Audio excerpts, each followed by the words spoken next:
கடலூர் மாவட்டம் திட்டக்குடி அருகே முதியவர் மீது அரசு பள்ளி மாணவர்கள் தாக்குதல் நடத்தியுள்ளனர். இதுகுறித்த கூடுதல் விவரங்களுடன் இணைகிறார் நமது செய்தியாளர் விவேக். வணக்கம் விவேக், உங்களுடைய கூடுதல் விவரங்களை சொல்லுங்க. வணக்கம் ஆனந்தி. கடலூர் மாவட்டம் திட்டக்குடி பகுதியில ஒரு வயதான முதியவரை பள்ளி மாணவர்கள் தாக்கும் வீடியோ தற்போது சமூக வலைதளத்தில் வைரலாகி பெரும் அதிர்ச்சி ஏற்படுத்தியிருக்கு.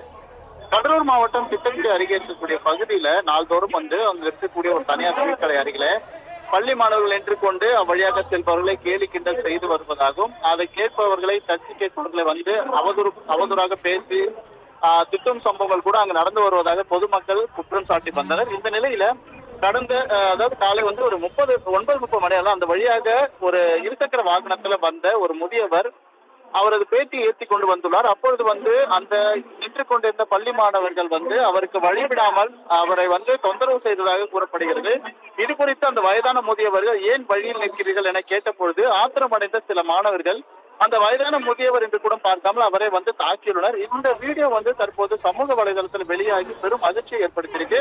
மேலும் வயதான முதியவர் என்று கூட பார்க்காமல் அந்த பள்ளி மாணவர்கள் முதியவரை தாக்கிய பெரும் அதிர்ச்சிக்குள்ளாகியுள்ளது. மேலும் தொடர்ந்து அந்த பகுதியில பள்ளி மாணவர்கள் சிலர் அட்டகாசம் செய்து வருவதாகவும் இது குறித்து உடனடியாக அங்க இருக்கக்கூடிய திட்டக்குடி காவல்துறையினர் நடவடிக்கை மேற்கொள்ள வேண்டும் என்ற கோரிக்கையும் பொதுமக்கள் தரப்புல வலுத்து வருகிறது. இந்த சம்பவம் கடலூர் மாவட்டம் திட்டக்குடி பகுதியில இந்த முதியவரை பள்ளி மாணவர்கள் தாக்கும் சம்பவம் பெரும் அதிர்ச்சிக்குள்ளாகி இந்த சம்பவங்கள் மீண்டும் இது போன்ற சம்பவங்கள் நிகழக்கூடாது என்று பொதுமக்கள் தரப்பில் தற்போது கோரிக்கை வைக்கப்பட்டு காவல்துறை இதற்கான உரிய நடவடிக்கை மேற்கொள்ள வேண்டும் என்று கோரிக்கை வலுத்துள்ளது.